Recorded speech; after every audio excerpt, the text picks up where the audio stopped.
Hello friends, welcome to SSC coaching centre. दोस्तों, आज के वीडियो में देखेंगे रीजनिंग के कुछ इंपॉर्टेंट प्रश्न। ये सभी प्रश्न वही हैं जो बार बार परीक्षाओं में पूछे जाते हैं।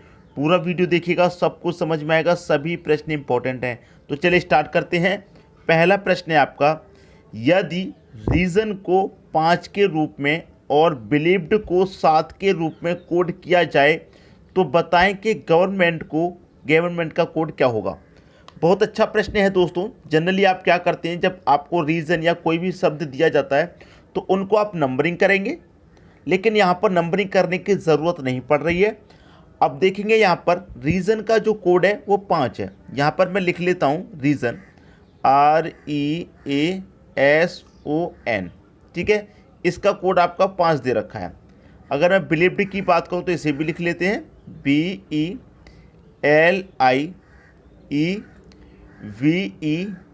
ठीक है। इसका कोड कितना है आपका, इसका कोड 7 दे रखा है।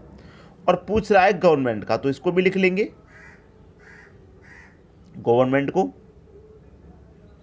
ठीक है। और इसका भी कोड पता कर लेंगे कैसे आएगा। इसका कोड नहीं पता हमें कितना है।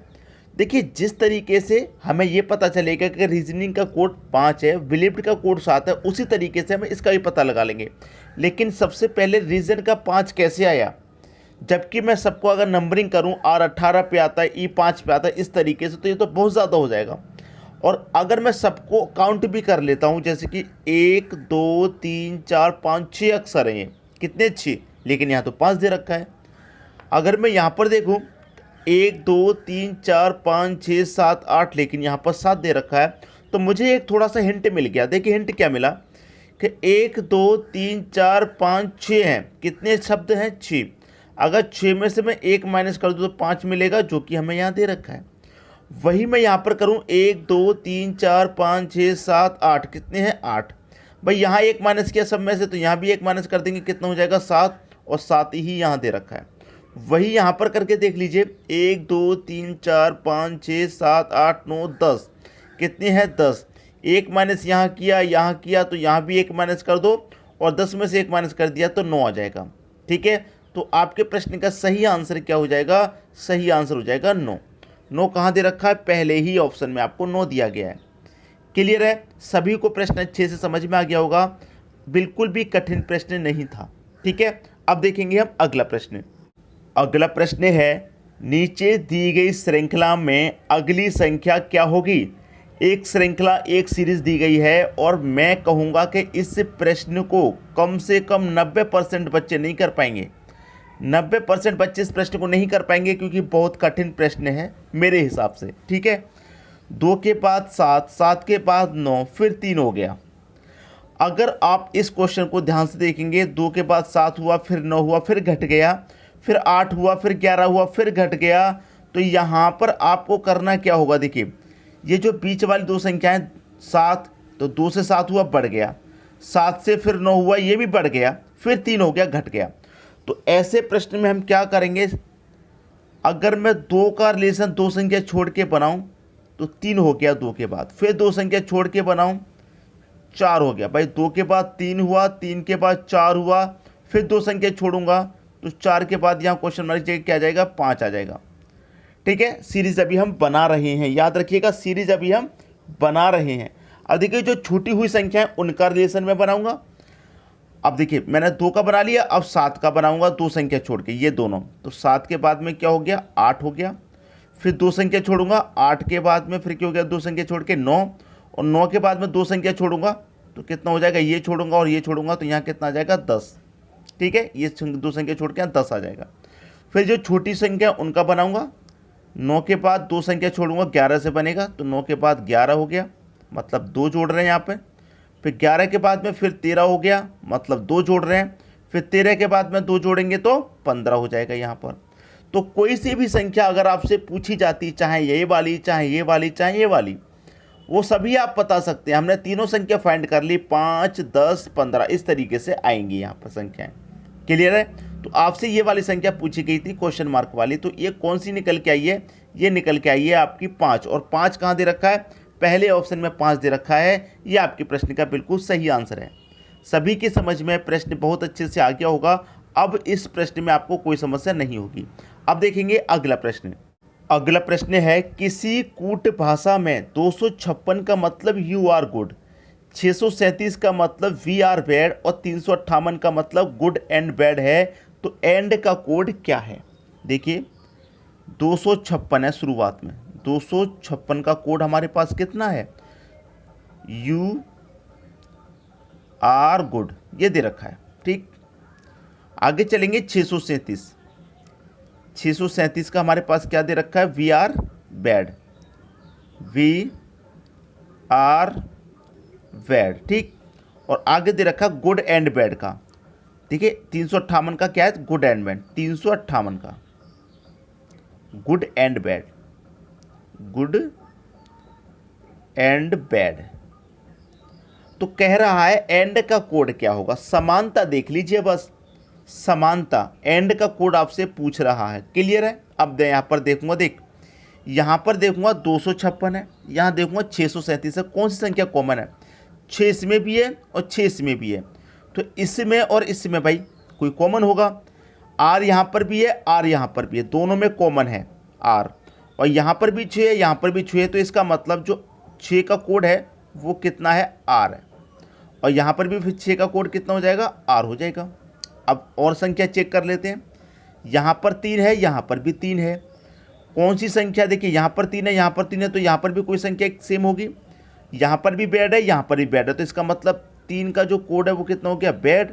और यहाँ भी 3 का कोड कितना हो जाएगा? बैड हो जाएगा। क्लियर? अब देखिए यहाँ पर भी 5 है, यहाँ पर भी 5 है, तो दोनों में कोई समानता होगी। तो समानता क्या है? देखिए दोनों में, यहाँ पर भी 5 और यहाँ पर भी 5, तो देखिए यहाँ पर भी गुड और यहाँ पर भी गुड, तो 5 का अर्थ क्या हो जाएगा? गुड हो जाएगा। और यहाँ पर भी 5 का अर्थ कितना हो जाएगा? गुड हो जाएगा। अब आपके पास पूछ रहा है कि एंड का कोड, एंड कहाँ लिखा हुआ भाई? एंड यहाँ लिखा हुआ है। अब देखिए 5 का कोड हो गया गुड और 3 का कोड हो गया आपके पास बैड, तो बचा 8 और एंड, तो एंड का कोड कितना हो जाएगा? 8 हो जाएगा कि नहीं? 8 का कोड एंड। ठीक है, आपसे पूछा था एंड का कोड, तो एंड का कोड हो जाएगा 8। पहला ऑप्शन सही हो गया। इस तरीके के प्रश्न को इसी तरीके से बनाना, हमेशा सही आंसर आएगा, कभी गलत नहीं होगा। समझ में आ गई बात? अब देखेंगे अगला प्रश्न। अगला प्रश्न है, नीचे दिए गए विकल्पों में से भिन्न शब्द ज्ञात करें। 4 विकल्प हैं, 4 विकल्प में से कोई एक भिन्न होगा, वही आपको पता करना है। तो सबसे पहले लूँगा मैं ए, ई और सी। ठीक है, अब देखिए ए आता है 1 नंबर पे, ये आता है 5 पे और ये आता है 3 पे। लिख लेता हूँ पहले, फिर समझाएंगे। फिर है PTR, PTR। पी कितने नंबर पे आता है? आप जानते हैं 16 पे।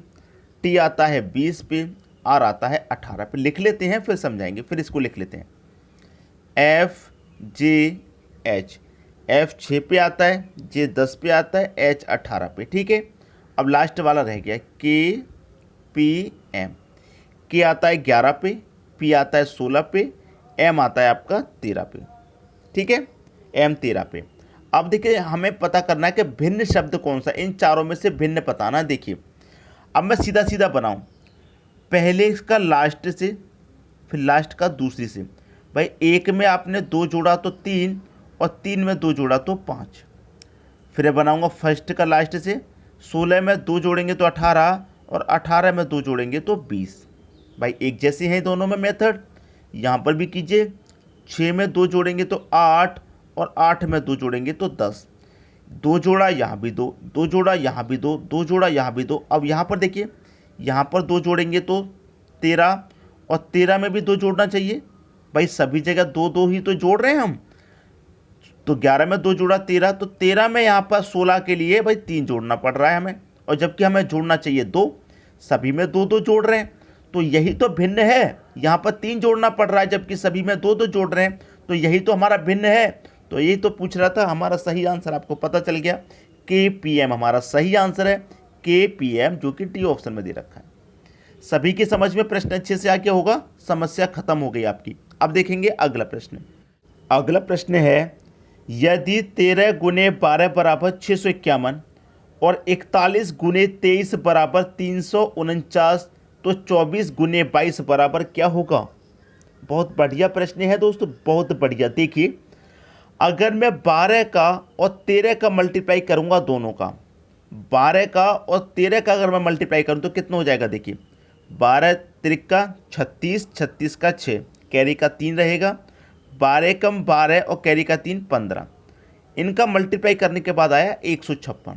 ठीक है, अब यहाँ पर भी मैं इनका मल्टीप्लाई करूँ तो 23 एक कम 23 का 3, कैरी का 2, 23 चौक 92 और कैरी का 2 जोड़ेंगे तो 94। ठीक है, इनका भी मल्टीप्लाई अगर मैं करूँ तो इनका कितना हो जाएगा, 24 दूने का 48 का 8, कैरी का 4, 24 दूने का 48 और कैरी का 4 52। मैंने मल्टीप्लाई कर लिया, लेकिन लॉजिक बनाना चाहिए भाई। यहाँ मल्टीप्लाई किया तो 156 आ रहा है, जबकि दे रखा है 651। यहाँ मल्टीप्लाई किया 943 आ रहा है, जबकि दे रखा है 349। गड़बड़ है, कुछ ना कुछ लॉजिक होगा। अब देखिए, जब मैंने इनका जो मल्टीप्लाई किया तो रियल आंसर कितना है 156, जबकि दे रखा है 651। तो आप देखिए क्या हो रहा है। जो फर्स्ट है यहाँ पर, देखिए जो मैंने मल्टीप्लाई करके देखा तो 156 आया, जबकि दे रखा है 651। तो 651 का मतलब 156 क्या है, रियल मल्टीप्लाई इतना है और दे रखा है 651। तो हुआ क्या, जो हमारा रियल मल्टीप्लाई है उसमें क्या हो रहा, जो लास्ट वाली संख्या उसको पहले लिख दिया और जो पहले वाली संख्या उसको लास्ट में लिख दिया और बीच वाली को एज इट इज लिख दिया। तो 651 हुआ कि नहीं हुआ। वही यहाँ पर करेंगे भाई, पहले वाली लास्ट में लिखेंगे और लास्ट वाली पहले। तो पहले वाली लास्ट में लिखूंगा 9 और लास्ट वाली पहले लिखूंगा 3 और बीच वाली एज इट इज लिख दूंगा। तो 349 हो गया कि नहीं हो गया। वही यहाँ पर करूँगा, लास्ट वाली पहले, पहले वाली लास्ट में और बीच वाली एज इट इज। तो 825 हो गया और 825 कहाँ दे रखा है, बी ऑप्शन में। ये आपके प्रश्न का बिल्कुल सही आंसर हो गया। उम्मीद करूंगा सभी को प्रश्न अच्छे से समझ में आ गया, किसी को भी प्रश्न में कोई समस्या नहीं होगी। वीडियो देखने के लिए आपका बहुत बहुत धन्यवाद।